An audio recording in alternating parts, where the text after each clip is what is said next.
Welcome to the Bad Roman Podcast. On this show, we talk with veterans, community leaders, Christians and non-Christians as we explore the entanglement of Christians with the state. The Bad Roman Project was created out of the firm belief that as Christians, we are called to follow Christ, not the state. Here is your host, Craig Hargis.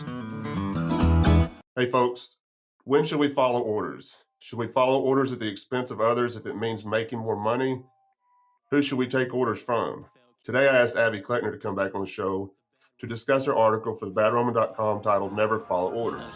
Right. Would you rather serve God than serve Caesar, you feel me? Right. I'm just trying to live what he said. I'm just trying to live what he said. I ain't scared, I will take one to the head. Go ahead. So it's safe to say that I'm bad. So it's safe to say that I'm bad. Abby, how are you doing? I'm doing good. Thanks for having me back on. Yeah, I always enjoy having you on the show. It's like I told you in the past, you have a way of looking at a topic and really make it make sense because you see things in a way that I don't see it. And when you point something, I'm like, oh, that's cool. I never thought about it that way. You've always been really good. I've always been really impressed by that. Cool. Well, that's awesome. I'm glad I do that. I need to apologize to you for something, though, because I try to make it a point to have folks on after they write an article. And I remember when you wrote this and we published it, I completely flaked on it. But it's still a timely topic because we see a lot of the stuff kind of fading off with the COVID stuff.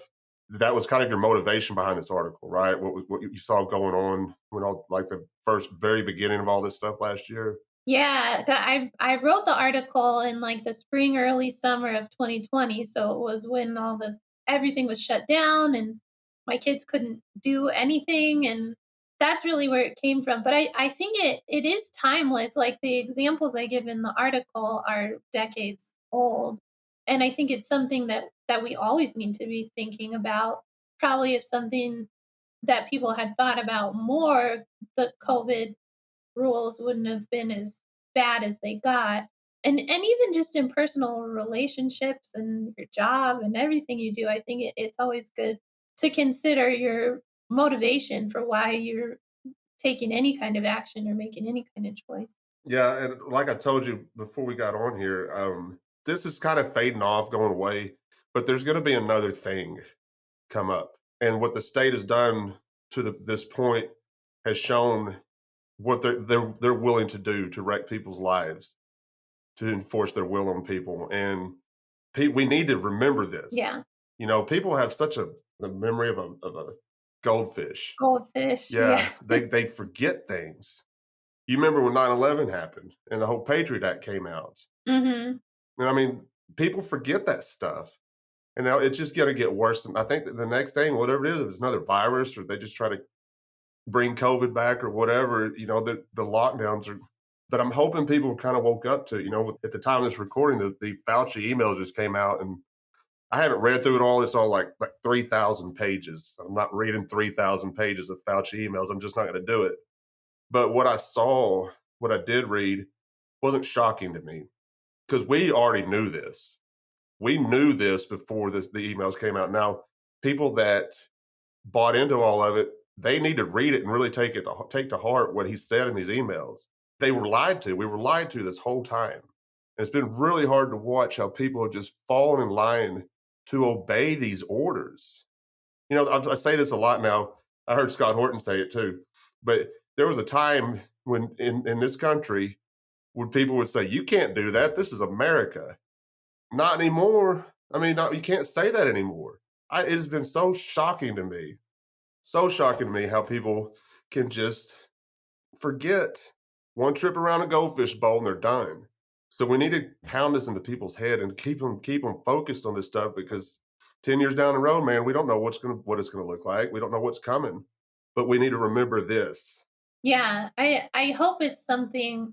I think like especially with the kids who went through it, because I think that's the people who it was hardest on, the kids, how much their schools are already like prisons, but how much more prison like it became and how all of their activities got canceled. And I think going through that, I'm hopeful that kids are like, we're not going through this again. When they become adults.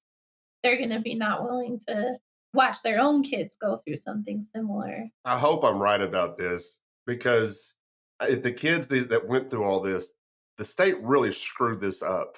And I hope that I'm right when I say this, that the kids are going to remember this older they get. And just like you said, they're not going to put up with this in the future. The older folks, have been so brainwashed. You said that before we started recording, been brainwashed by the state that they just went along with it. It was just so surprising me, so disappointed. I've been still disappointed in so many people in my own personal life. I couldn't believe some of the stuff that some of my friends were falling in line with all this stuff. But it was kind of a nice little sweet vindication when these emails came out, because I was like, I told you, we've been screaming at you since this beginning.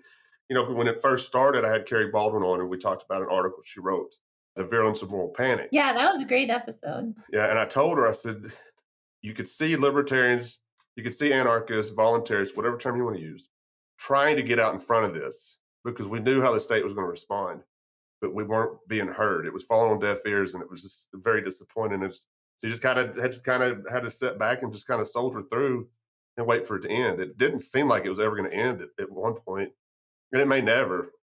I mean, may never completely go away.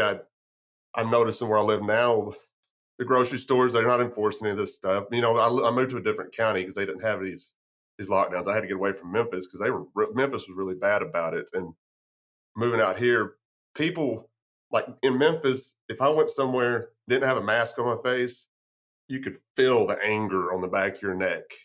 I have a bad habit of eating gas station food. And there's this little place right down the road from where I work that starts serving food breakfast about 4:00 in the morning. So it's about time I'm getting off work. And I hadn't been because of all these lockdowns. And then the other day I was like, you know what? They just ended the mandate. I'm going to go get me some breakfast. I hadn't had any breakfast in a while. I was the only one in the store not wearing a mask. And I could just feel it. I could just feel it. Like they just wanted to grab me by my throat and throw me out of the store. Now, out here where I live now, I don't feel it. Like people are still wearing masks, and that's cool. You wear 15 of them. I don't care.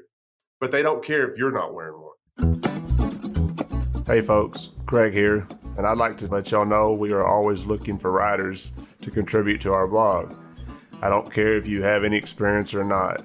2 or 3 of our contributors had no prior experience writing, and it turns out they have a real knack for it. Our project coordinator helps them put the articles together, and she publishes them on our website and Facebook page, and you will also have the option to come on the show and go more in depth about your article.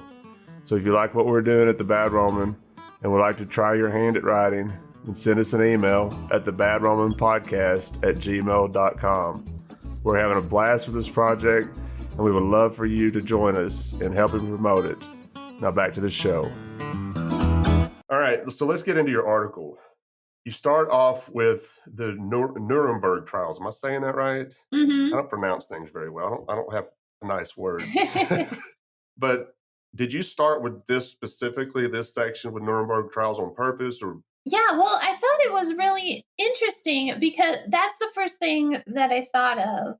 Everybody knows that's the common defense of I was just following orders. That's the prime example of how you can't use that as an excuse to do horrible things, that you were just following orders, because that's what all the Nazis said was their excuse. Well, I was just doing what I was told to do. It was so interesting because I thought of that example and I thought of the Milgram Experiment, but I didn't know that they were connected. I didn't know that Dr. Milgram, who did his experiment, did it because of the Nuremberg Trials, because he was trying to figure out how common that was. Because everybody thinks oh yeah, the Nazis were just evil people and I would never do that. But it's really what he found out in his experiments is, yeah, you probably would. Probably any of us would. The draw to follow authority is so much more powerful than we realize. We think we're making all of our own decisions, but unless you're really conscious of it and really aware that you're not harmless and that you could do some terrible things unless you are kind of staying vigilant on yourself about that, it's important to be conscious of that. And then I also thought of Vietnam and the people resisting. And then I found the letter that the guy in the Milgram, who had been part of the Milgram Experiment, applying for conscientious objector status because of what he had gone through in the Milgram experiment. So it was like all these things that I had in my head that I thought were disconnected. It turned out that they were all connected and part of kind of a chain of events. And I think to follow that through is so interesting because it can teach you so much. Like I was saying, thinking about Nazi Germany, and everybody thinks like, oh yeah, I'd be the one who's hiding Jews in my attic, or I'd be taking Hitler down, And it's like, really, no, you wouldn't. And to see that experiment that proved that to be true, that almost anyone would follow almost any order to harm someone, and then seeing it come full circle with the people who were willing to stand up for what they believed in and not become part of the Vietnam War because they weren't willing to just follow authority and give that as an excuse to commit atrocities, I thought was really cool how all of that kind of connected. Yeah, I did not know that until just now that they were connected. And I had heard of the Milgram experiment, but I didn't know much about it until I read your article. And just in case, and I'm sure a lot of our listeners are aware of it, but just in case, kind of describe what he was doing in this experiment, because it's really shocking that just because they are told to do this, even though they're in the back of their minds like, man, this can't be right, but they still do it anyway. And you talked about, before we get to that, you talked about just following orders.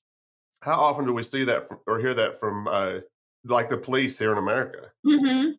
They were just doing their job. Yeah. Yeah, just doing their job. And I go back to the Constitution quite a bit, but I know they take an oath to the Constitution, but they're not following it just because they're following orders. If a politician is making a law that goes against the Constitution, these police officers should not be enforcing these laws. And it's just really crazy to me that when we're just following orders, that's how people die, when they're following orders. But let's get to the Milgram experiment. Kind of explain what was going on with all that, because it's really interesting, really shocking what you learned. Right. Yeah. So, like I said, the Nuremberg Trials were where the kind of higher ups in the Nazi Party were put on trial for war crimes. And the main excuse they all used was that they were just following orders. And so that kind of became known as the Nuremberg defense because it was so widely used during those trials. So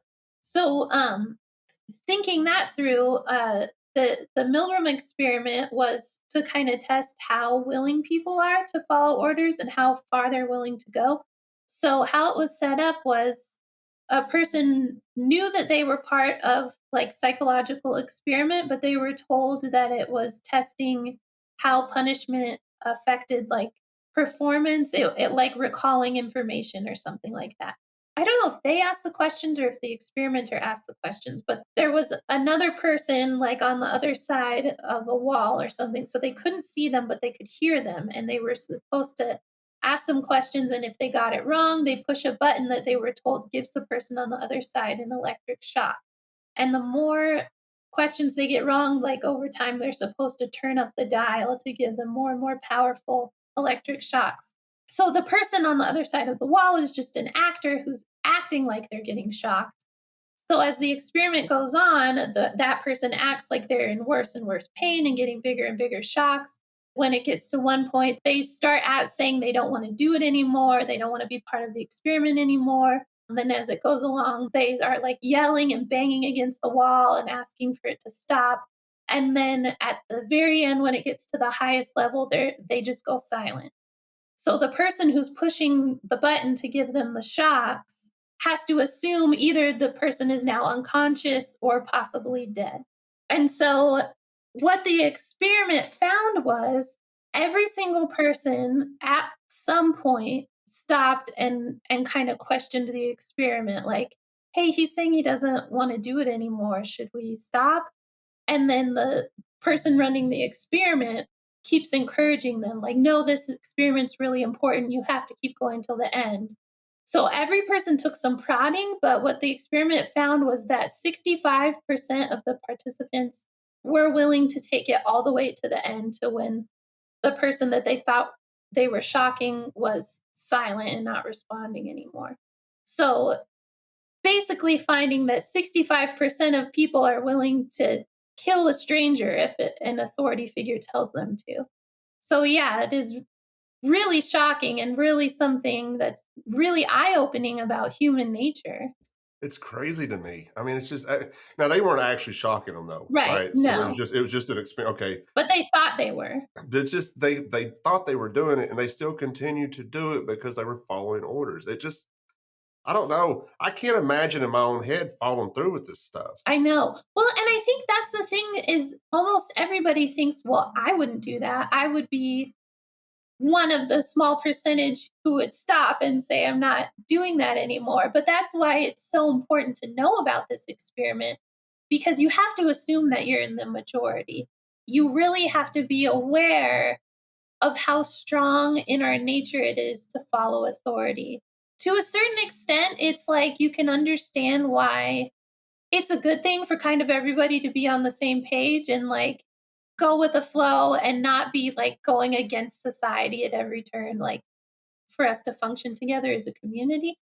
But you have to have that awareness of that how strong it is in your nature to follow authority so that you can practice. And this was the point of my article, is that I think people should practice every single day in every single thing you do, no matter how tiny it is.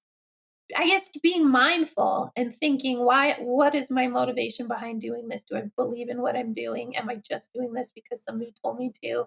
And really taking ownership of everything you do and every choice that you make.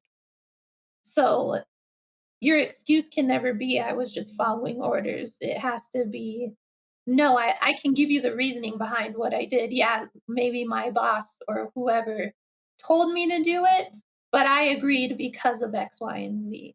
Well, when people use that excuse, I'm just following orders, they're just passing the buck. Yeah, Their own responsibility in all this. Well, it's not my fault because I'm just doing what I was told to do, right. even if it means harming somebody else. So I don't know how they can be so disconnected from it and think I'm not really causing this. They're causing it because they're making me do it or telling me I have to do it because this experiment or whatever. It's just I don't know, man. It's just crazy, and we saw it this whole time over this past year with the COVID stuff. People still acted that way, even if it was harming somebody. And again, with the police too, that's a very common defense people make on their behalf that, like, well, the problem isn't the police, they're just doing their job. The problem is the politicians. And the politicians are the ones you should be criticizing because they made up the laws. And then they go and put these people in power. Right. That politicians are just people that you would never meet if there weren't people carrying out their orders through threat of violence or actual violence. They're the ones who have to be held responsible because if the everyday person who's carrying out the orders isn't following in line, then the politicians aren't a problem. And I think you have to look at that with the police, with soldiers, with border agents, like all of these kind of professions that you think of the lower level people just doing what they're told and they're really carrying out atrocities. Yeah, politicians are a problem, but they're not the main problem. It's the everyday people who are willing to actually take action and not be responsible for their actions. And we say this a lot on the show too, but it's the fact that Christians are willing to do this, to follow this authority, even if it's harming somebody. But they haven't published it yet, but that Eloquilt who interviewed me for their online magazine, we talked about this a little bit with Christians who are putting people in power. You know, the commandment, thou shalt not steal, thou shalt not murder, thou shalt not covet, all that stuff. What Christians are doing, they're actually committing these sins by putting in people in power that have no problem stealing from you, have no problem murdering you. So they're in a roundabout way, the Christians are still committing a sin in my mind by putting these folks in power that are going to do this. We know they're going to do it. They don't even hide it anymore. They don't even try to hide it. Right. And I think it's actually really common in Christian culture to almost put authority up on a pedestal and the idea that you need to train your kids to respect authority, that we respect authority at all times, the Romans 13 idea of if anyone's in authority, it's because God has put them there. And so both with the state and even with like pastors and church leadership, but like Christians are sold out for following authority, the authority of the Bible, or the authority of your pastor, or all of that kind of stuff, or even like uh the hardcore complementarians who women need to be under authority of a man. Like Christians are kind of obsessed with authority. It's weird. It's so strange because I don't know, man. When I was in my status days and neocon, being a collectivist, I still had this sense in my mind that I didn't want anybody telling me what to do.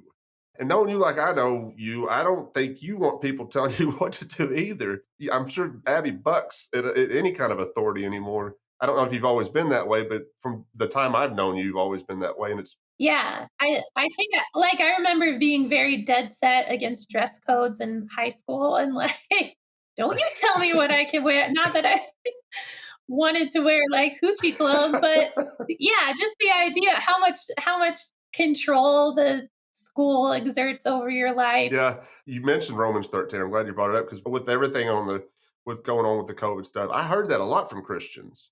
They dropped that verse and then kind of run away from the conversation like they just want to debate. I'm like, God didn't put anybody if God put them in authority, it was not to act the way they're acting. If they're not if these guys are in power because God put them there and they're not following the laws of God, we're not supposed to obey that just because they're in power. People get that so confused. Right. And one of the most common themes in the Bible is disobeying authority to follow God. Like it's all over the place. And so that it's just a total proof text to pull that out of context and say, well, we have to follow any authority. And really, I think it's an easy way out. If you can kind of, you don't have to make difficult decisions if you're saying, well, I just have to follow authority and somebody else has to tell me what to do, then they get all the responsibility and they get all the consequences, and you can kind of absolve yourself of any guilt or any of the struggling with what to do because you just kind of turn your brain off and let somebody else take control. Yeah.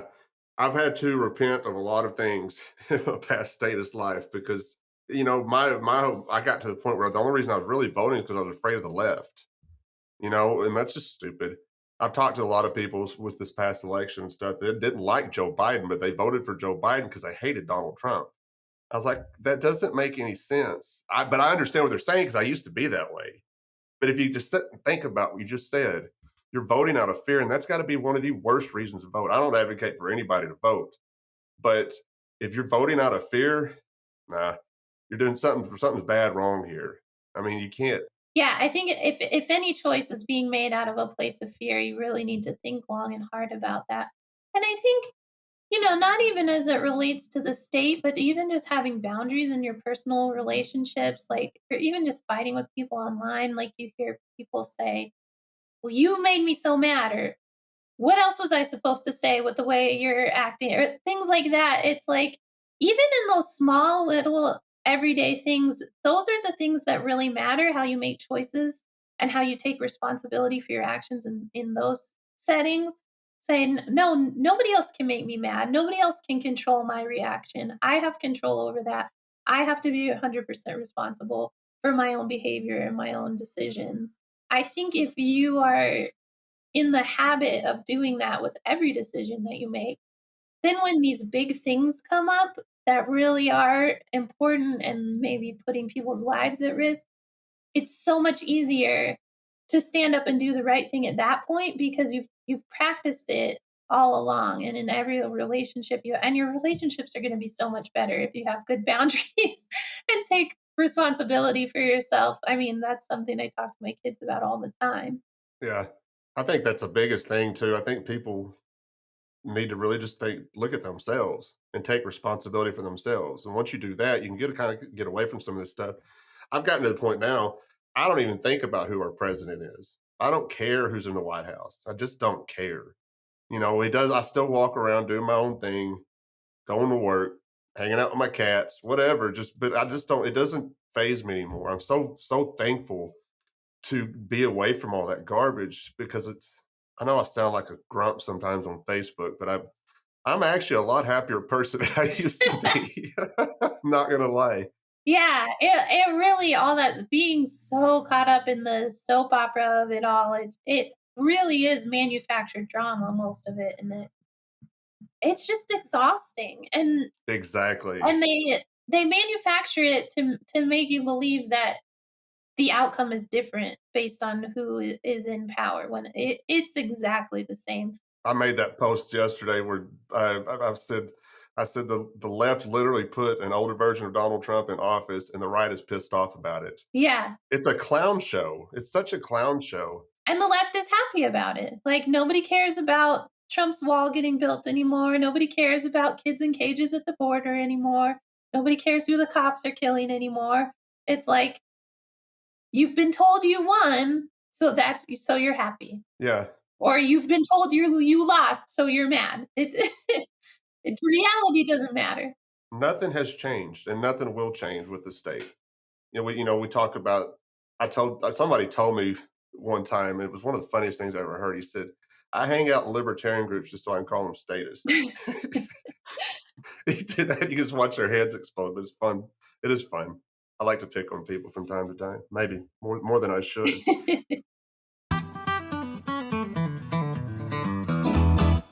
Hey folks, Craig here again. As you know, this project is completely self-funded by me, and all profits go straight to charities here in Memphis. That being said, I'm happy to introduce our first sponsor, helping us keep the lights on, Blockchain Trading Company. Blockchain Trading Company, purveyors of fine digital assets since 2021. Blockchain Trading Company aims to be the leading decentralized autonomous organization in decentralized finance by establishing ourselves in company with one another as purveyors of fine digital assets. Join our primary community in Discord, where our ever-growing arsenal of tools are readily available to equip you in the brave new world of all things blockchain. See you in the metaverse. Thanks for listening. Now let's get back to the show. And let's get back to the article a little bit. So you talk about Muhammad Ali. I love this part because there was a time in my life when I called Muhammad Ali a coward for refusing to go into military service. I know a lot of people that felt that, and probably still feel that way. Knowing what I know now, that was more courageous than anybody signing up to go do that, go to war, in my opinion. He bucked the system. He fought the authorities. Said, "I'm not going to go kill somebody that I've never met in a war that you created. I'm not doing that." And he was willing to sit in prison for it. Right, and willing to give up his career and like his whole life, pretty much. And I think that's such an amazing example. And like you said, so courageous.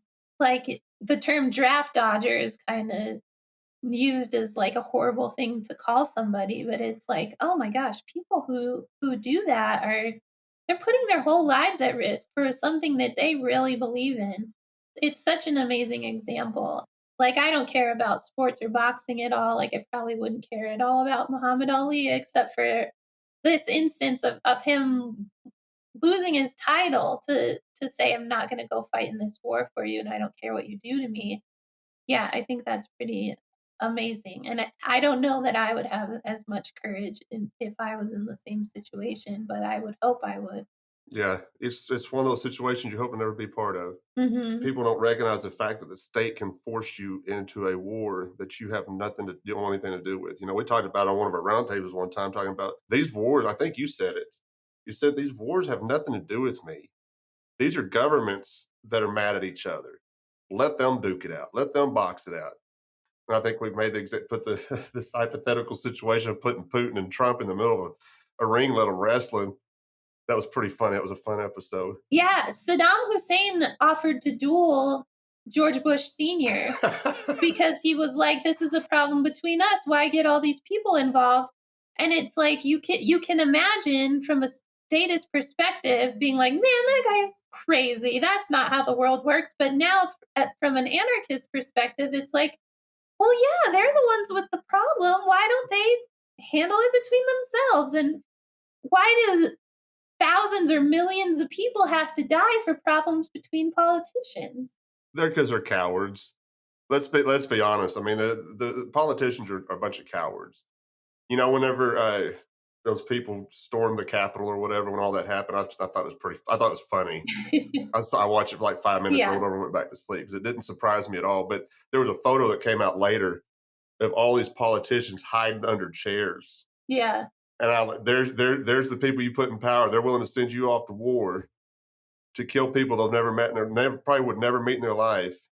And these guys are cowering underneath the desk or underneath these chairs. And not only that, but knowing that it was really kind of no big deal, like nobody was armed or anything, like they're still hyping that up to go after Trump or all. It's so political and it's such overhyped drama, but yeah, you using that situation of as an excuse of that they need to, oh, we were so victimized. Like, we're not. Give me a freaking break.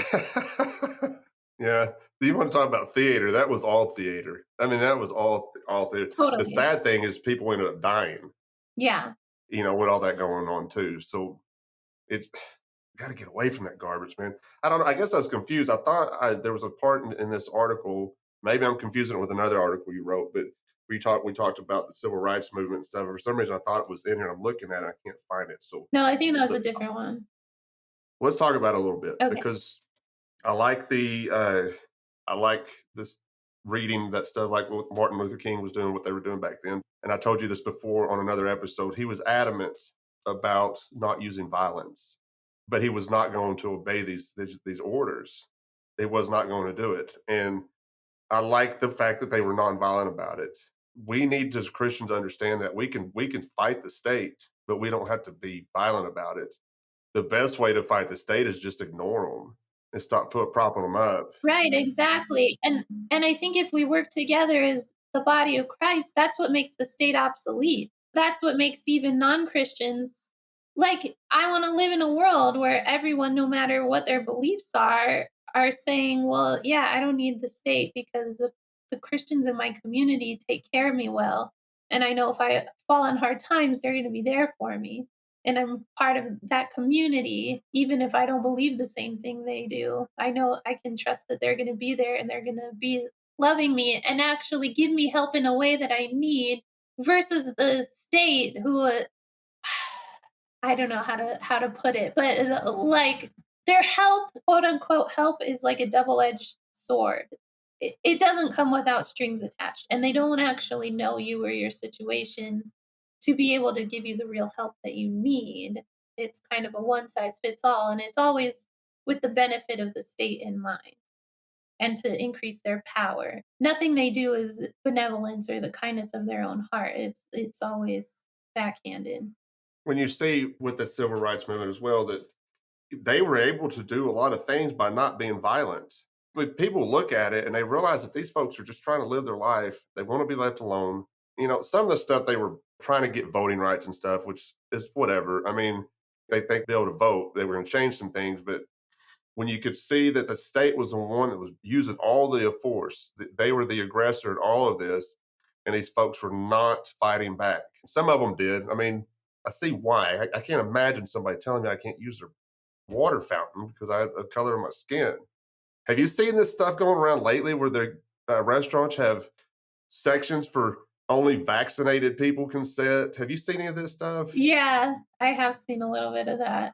Or talk of the vaccine passports. Last week in TJ's memorial and talked about this a lot. And, people get vaccines, whatever, I don't care. But it was brought up, the reason they got the vaccine is because they wanted to be able to travel. And I said, this is not freedom. How can you not understand that this is not freedom? You're kowtowing to the state just so you can get on an airplane. I just don't get it, man. And it doesn't register in their brain. It's so sad to me. Yeah, and to the point about the nonviolence, I think, we're all made in the image of God, and I think that hits us all as powerful when you see somebody who's being beaten or having a fire hose or dogs turned on them and they react with nonviolence. Like everybody is like, wow, that's something, and I'm going to be on that person's side. People think of nonviolence as kind of doing nothing, but it's a lot more powerful than people give it credit for. And I think Martin Luther King knew that. He knew that that would be powerful. And a lot of it was kind of set up and staged. But he knew to get people on their side, he had to show the kinds of things that were going on and kind of be above reproach. That they can't get a picture of us hitting back. They can only get a picture of us undergoing abuse. And that's powerful. It's very powerful, and it's what I was speaking to a while ago. Just the fact that you could look at it and see who the aggressor was in all of this, and it wasn't these folks just trying to gain some freedom. Right. And I think that that's how the kingdom of God works, and everything is kind of upside down compared to the way kingdoms of the world work, because kingdoms of the world are the most powerful when they have the biggest armies and the most money. And but the kingdom of God gets its power from love and from nonviolence and from those things that are unexpected, but that we all can recognize when we see them, and that they're powerful enough to change someone's heart, not just like you can control someone's behavior through threatening them, but you can't ever change their heart. But the power of the kingdom of God is actually changing people's hearts. Right. Totally agree. Good stuff, my friend. Hey, folks. Craig here again. If you're interested in sponsoring an episode, the first 15 folks to sign up for 4 ad spots with us will get a 5th spot for free. You can also support our mission by donating on our site. I'm so happy how this project has grown, and thanks for listening. Now let's get back to the conversation. Now, you finished up with the article. It says, who do you follow? You talk about you're probably giving orders on a daily basis, like at work and stuff from your boss and stuff. You wrote, you choose to follow through on it because you understand and agree with the vision of the company and feel like that task is in line with the vision as well as an efficient use of your time. We need to take that kind of in our personal lives too, not just at work. I mean, I have to obey things at work that I don't agree with, but they're paying me to do this. So, you know what I mean? So it's a little easier to do it, but I'm pretty outspoken. If I see something wrong, I'll let them know. It doesn't mean they're going to listen to me, but if I don't get it off my chest, it's just going to fester. Yeah, and it's like to a certain extent, like, yeah, if I think like, well, I'm not sure I would do it that way. I might do it a different way, but they're telling me to do it this way, so I'll go ahead and do it because it's not that big of a deal. But just the fact of going through the thought process of I'm making a conscious choice to do something, to go along with something that I don't necessarily agree with, at least you're acknowledging that, recognizing it, letting it come up and saying, I'm still making a decision to do this. I'm still the one making the choice. It's not that they make my choices for me. And then you can kind of evaluate of where that line is of, well, no matter how much money you pay me, I'm not going to do X, Y, or Z. Or I'm at least going to push back and make them explain to me why they think I should be doing that, and let them try to get me on board because maybe there's something that I'm not seeing. But yeah, I think that practice is really important. And again, recognizing that you have that strong inner pull to just follow authority, you have to practice questioning authority. Even if you ultimately decide to go along with it, you need to at least question and feel like you understand and recognize that you're making a conscious choice and recognize that you're not harmless and that you could be talked into doing horrible things. So you need to be vigilant over yourself and realize that you're making all of your own choices and that you have to live with the consequences of that. I think you hit the nail on the head there. Questioning the authority should be done on a daily basis. I'm not talking about at work. I'm talking about outside of work. Like if work was asking me to do something that was completely immoral, it was going to harm somebody else, I'd have to find somewhere else to work. Okay. But on the outside of work, questioning authority should be practiced daily, because if anybody is completely honest with themselves, these folks that are put in power have absolutely no regard for our lives. So we have to question everything they're saying, because I promise you, there's something nefarious behind it that is going to harm somebody in some fashion, in somewhere. I mean, every single freaking time. And so we have to start questioning these people. It's really interesting because almost anyone you will talk to will readily agree that all politicians are liars and probably evil. but they still are like, but we need the government, but the government is good. It's like this like nebulous kind of faceless entity of government is somehow good, even if all of the people who operate it are liars and evil. And it's like I've said in another podcast, like it's a unicorn that people are talking about. Like, yeah, all these people in it are evil and it does all kinds of horrible things and it's always corrupt, but the unicorn is good and it's gonna work out someday if we keep believing in it strong enough. But it's like, no, the unicorn does not exist. Let's talk about what actually exists, what you fully admit you hate and is harming you personally. That's what the government is. It's not this unicorn that you imagine. Yeah, that's one thing I don't know if respect is the right word to use, but I've respected about the left is because they're completely honest about their tyranny, Yeah, completely honest with it. The right, they will lie to themselves. And I'm not talking about the politicians. I'm talking about people that are voting for the right or on that side of it.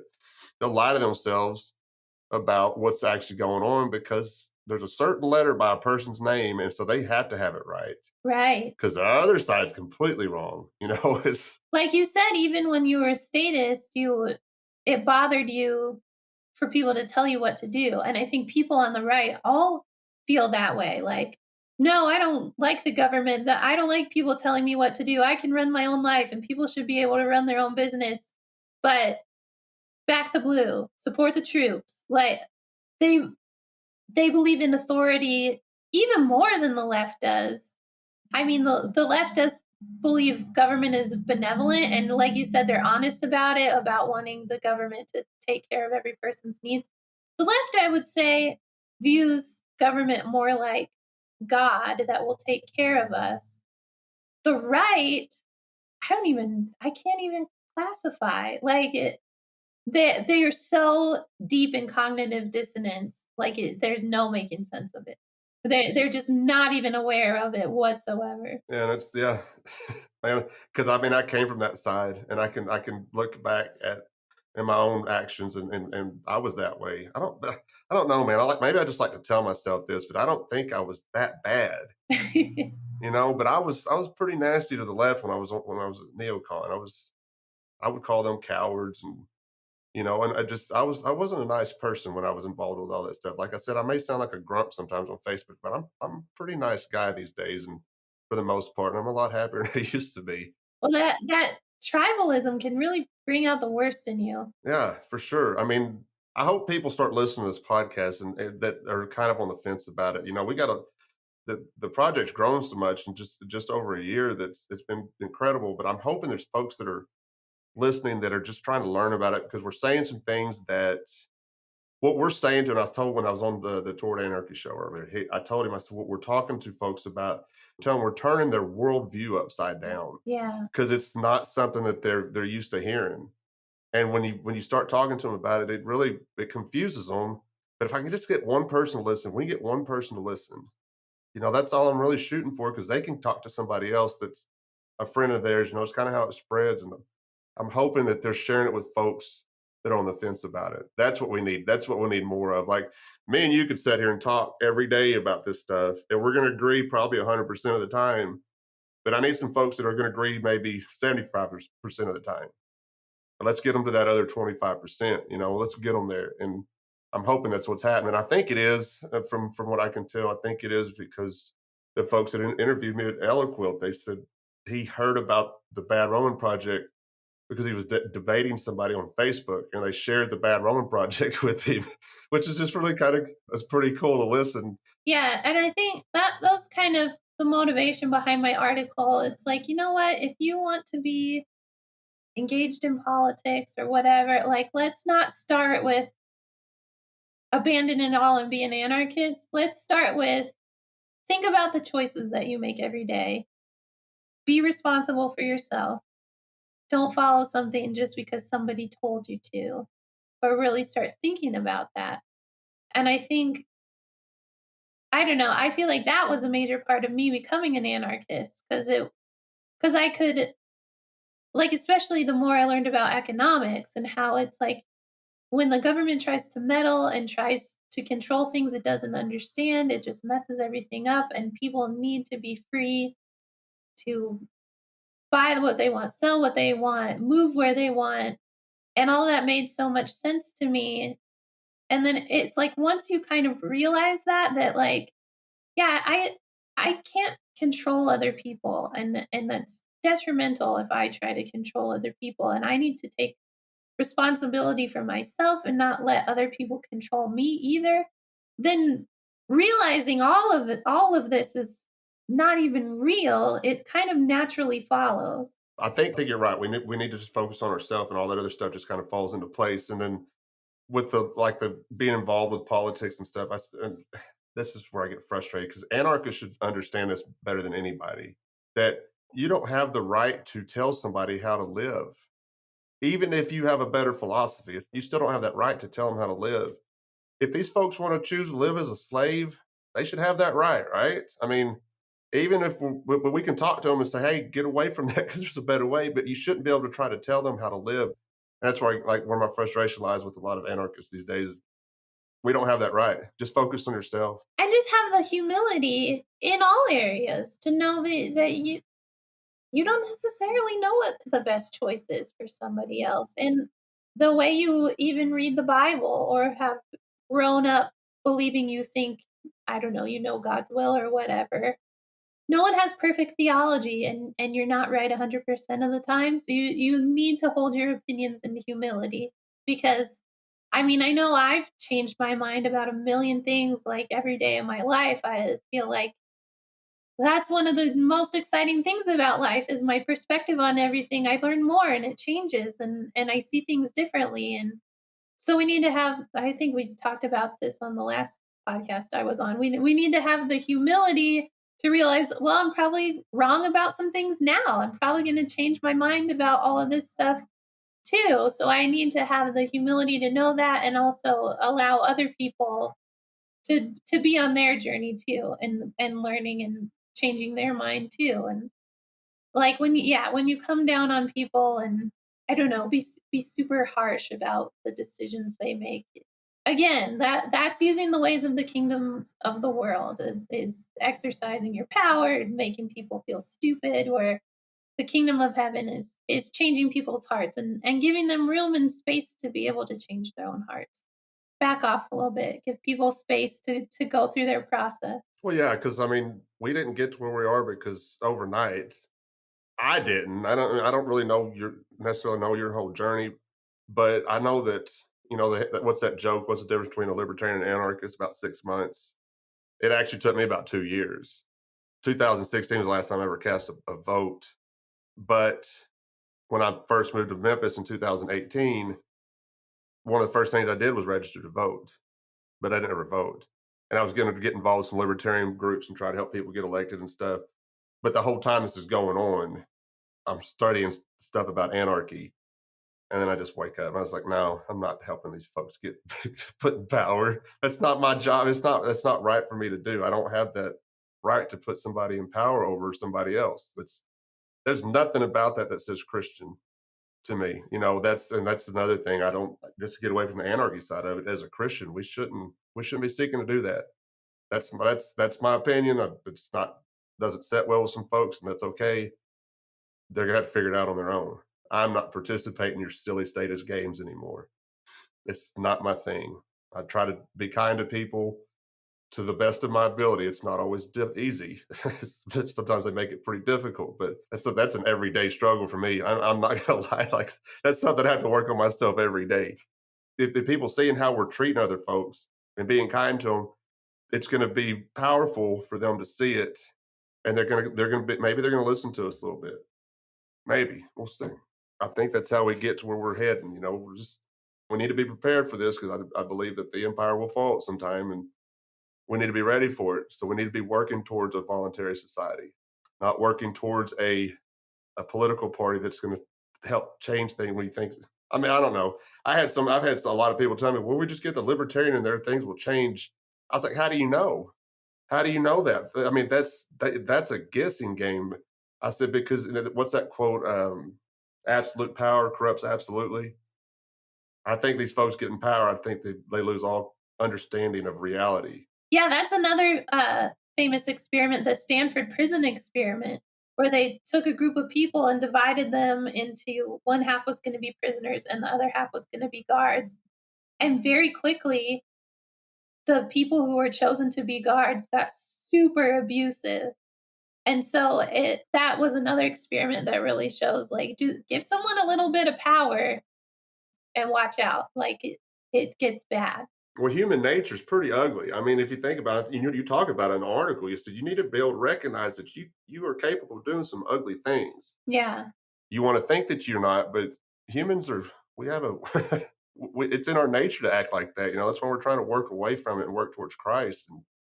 And I had not heard of the Stanford experiment. I'm going to go look that up when we get done here. That sounds pretty interesting. Yeah, it's really disturbing. It's one of those, I think both of these experiments couldn't be done today because it's like somewhat unethical, especially the Stanford prison experiment, because the people in the prisoner group were really allowed to be abused to see kind of how far the people who were told that they were guards would take it. They treated those people horribly, and they knew full well it was an experiment and you were randomly chosen to be a guard or a prisoner. But yeah, their authoritarianism just got very quickly really out of control. I believe God created all people, like, inherently in our core, we're good. But there are these things that are in the world that we're in bondage under. And the struggle of power and authority is definitely one of those things that can easily get you in bondage and make you act outside of your God-given nature. So I think, yeah, it is really important to be aware of that and know that if I had political power, I'd probably do some horrible things too. So we need to be on guard against it. Oh yeah, I kind of use that with the same way. I don't think that's why God didn't allow me to get rich, because I'd do some really stupid things with a bunch of money, and I would probably do a lot of stupid things if I had some power over some folks too. Yeah. Because I've told you this several times. In my mind, I think I've got it all figured out. So if I can just get people to listen to what Craig has to say, we're going to get this fixed. I know better. I know better than that. Well, this is cool, Abby. Thanks for doing this with me again today. I really appreciate your contribution to the project. You've worked pretty hard on it, and it's really helped get us where we're going. I really thank you for coming back on the show. Is there anything you want to add before I let you go? I'll let you get back to your family. I don't think so. But yeah, this was good. Thanks for having me on again. I like talking about this stuff with you. Awesome. Yeah. Well, I'm sure you'll be on the show again. It's a foregone conclusion at this point that Abby will be back on the show at some point. Thanks for joining us this week on the Bad Roman Podcast. Be sure to subscribe to the show wherever you find your podcasts to never miss an episode. And while you're at it, if you like what you heard, we'd appreciate a rating on iTunes. Or if you'd simply tell a friend about the show, it really helps people find us. 100% of donations are given to local charities in Memphis, Tennessee. To learn more about the Bad Roman Project and to find show notes, please visit thebadroman.com.